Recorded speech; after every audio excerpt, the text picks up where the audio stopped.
in a way, you are ready to show something. Yes. from So what we talked about, your the collection, work by Vitus Saloshanka, photographer from Belarus, originally living in Germany, who quit law for photography, and I showing that in sections. This is Nemunas, or life around Nemunas in Belarus. This deserves to be rotated.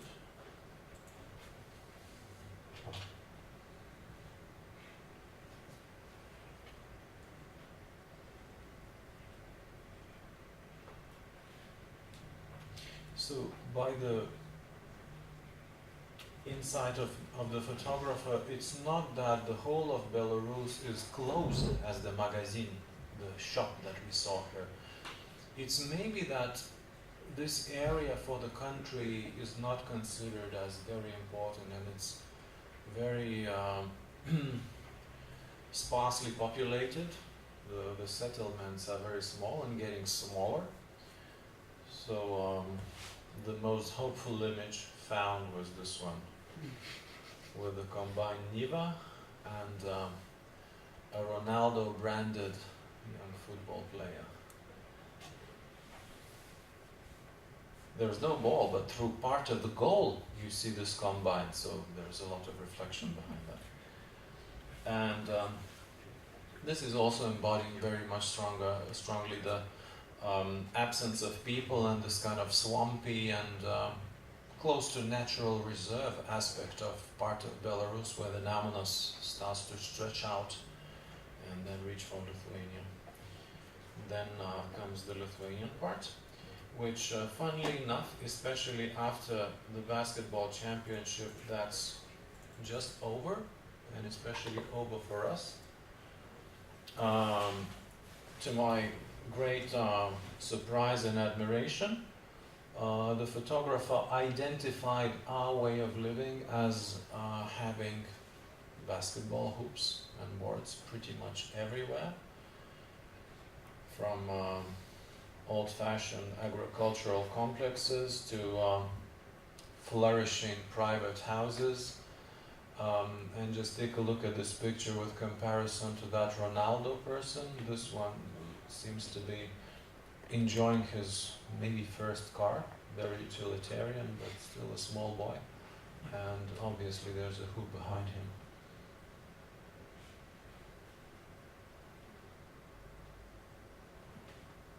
There are several more quite symbolic images in the selection of, or in the insights of Vitus Saloshanka. First of all, it's one of the first looks upon our country, which is in majority of pictures translated in this suburban expansion, new Lithuania, new houses of people who seemingly are well off, and who first build a house, and then it's the road that appears years later to connect that house to the rest of the world. So for our development and infrastructure, this type of images, these type of images will serve as a very curious document in the future. And when you talk about the side of purely photography, Vitus Saloshanka has a very delicate sense of distance from which he should take a picture. So you could still anyway distinguish where the basket is, but it's more about the way of living that surrounds it, as an attribute, as a must of the Lithuanian way of living. I mean, even here, the master hand says that's two round things, this one and that one, right? And one of the most elaborate images that tell the story of who we are and what we do, what we fear today, is this one, basketball in its tranquil being, church behind, and then some military training, which happens more and more often these days. And also, to me as a photographer, that was one of the prime objects, or prime subjects. We are basically the carnation after identifying ourselves as basketball lovers. All right, and we swim to the other bank to see what's up there in the Kaliningrad area. Same as Timon was showing to us in the riverless river town. Kaliningrad is translated by Vitu Saloshanka as the area which kind of builds these blocks to separate themselves from the view of the river or from the view of the world, symbolically. I just had my exhibition Portrait of Kraji earlier this year in the end of May, and it seems like the layers of kind of separation of this area for these people from the rest of the world are getting more numerous and as if obstacles more serious to get through.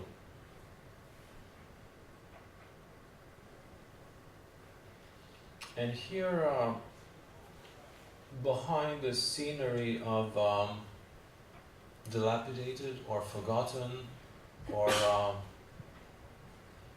block housing landscapes,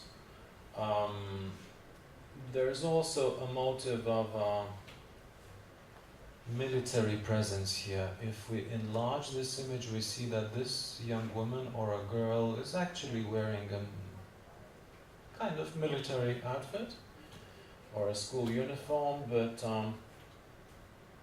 the young people he photographed were exclusively wearing what they do for training for their service. So if we superimpose the Lithuania that was people-less, but even with some presence of military truck that we saw and possibly other details, here this area of Europe is translated as something that it is. Our political people could tell more, but we, the people from the street, know about Kaliningrad as the most militarized zone in continental Europe. And in the end, if we reunite these three works, Lithuania, Belarus, and Kaliningrad, Russia, in this photographer's work, there's a sunset everywhere. This one, you remember the swamp in Belarus? And I will quickly show the last portion of this kind of more generic Lithuania seen by Vitu Saloshanka. When I say those other things, it's sometimes that he came across old bunkers, which date from a lot earlier than our new independence, but things like this. Which are more commemorative of maybe Napoleonian era than wars of the 20th century, but then in the end, sunsets over the Namanus River. So thank you a lot. And my last question, our last speaker will be also Žygimantas.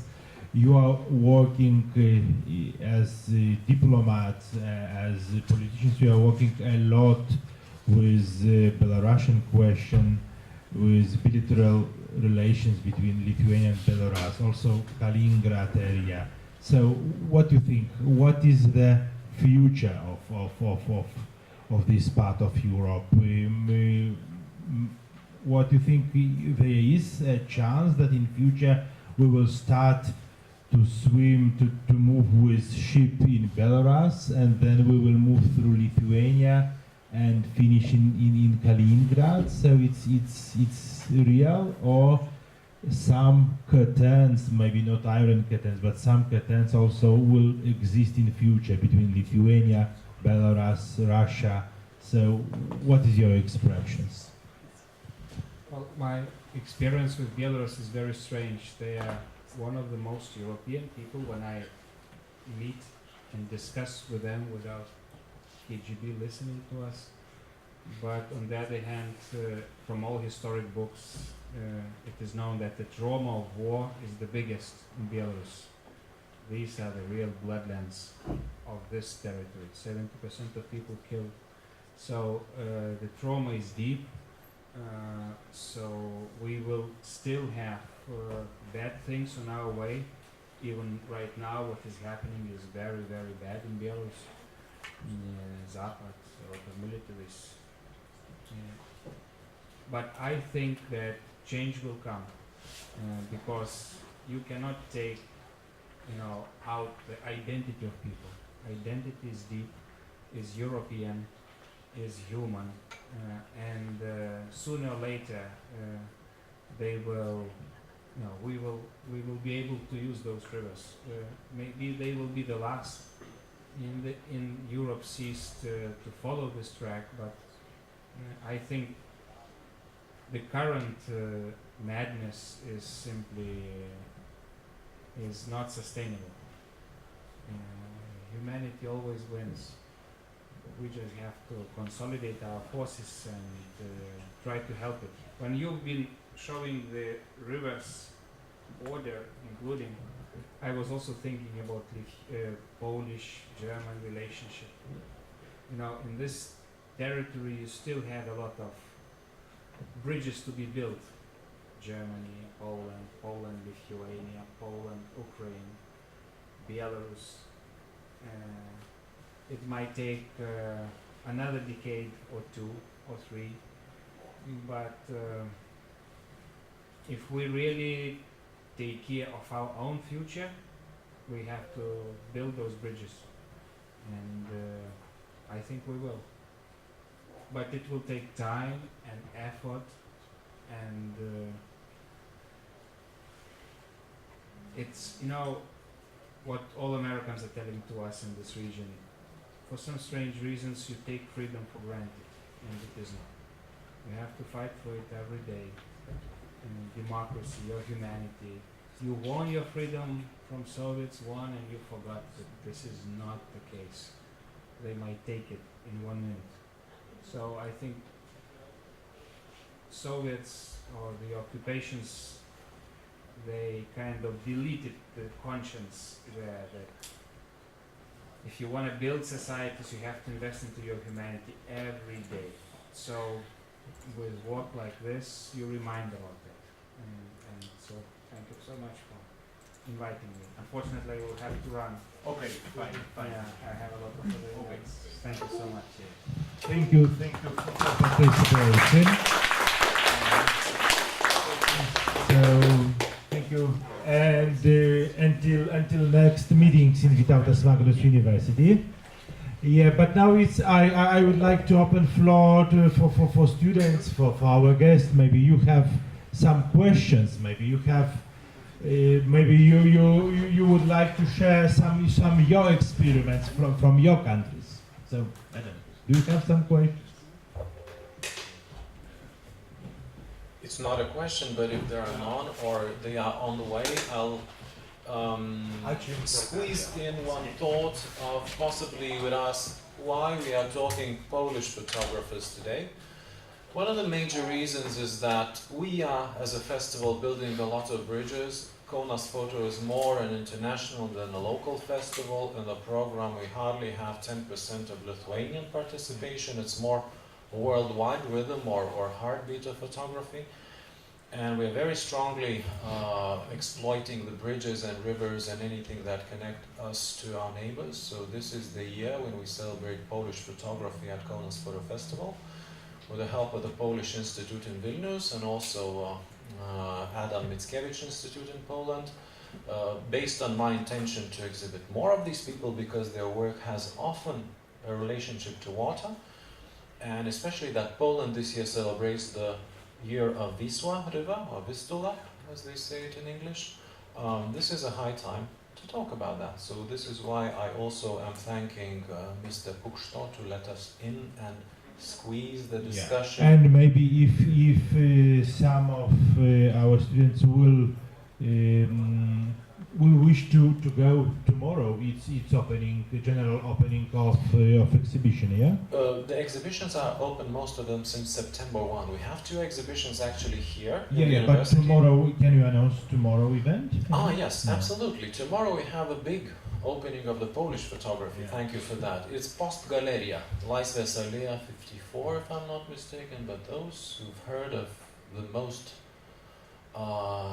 At 5 o'clock. Yes, exactly. The most modern or most vibrant contemporary art space in Kaunas. It's on Laisvės alėja, close to the fountain. It's a little bit difficult to find, but do it on Google Maps, Post Galeria. And it's quite a number of Polish photographers discussing a variety of aspects of water. I might repeat myself saying that not always or most often we do projects that are rather letting us know something else than entertaining. So Polish photographers will explore sometimes interesting, sometimes tough subjects relating to water, like lakes that were artificially made, but now they are retiring, and what happens with people who live there, with the landscape, with the resorts that were put up there.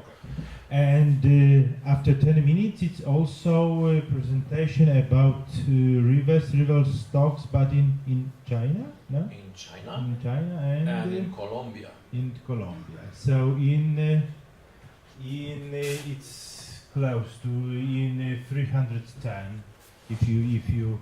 If you wish to join the second presentation. So maybe there was one question. Okay. You have some question? Yeah? Would you like to ask something? Yeah? Okay. So slowly we will close our meeting, our discussion, and I hope maybe some of our students will work in future in cultural diplomacy. So rivers as unity in European politics, rivers which are united different countries. I remember I also was in Georgia, so in Tbilisi is also a very beautiful river.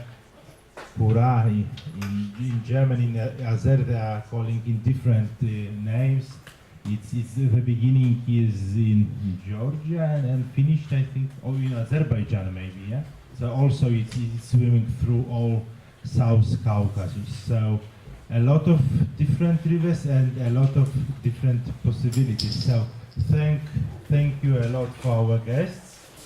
Thank you for Mindaugas, for Department of Public Communication. I hope we will find another occasion to speak about cultural diplomacy, about photography.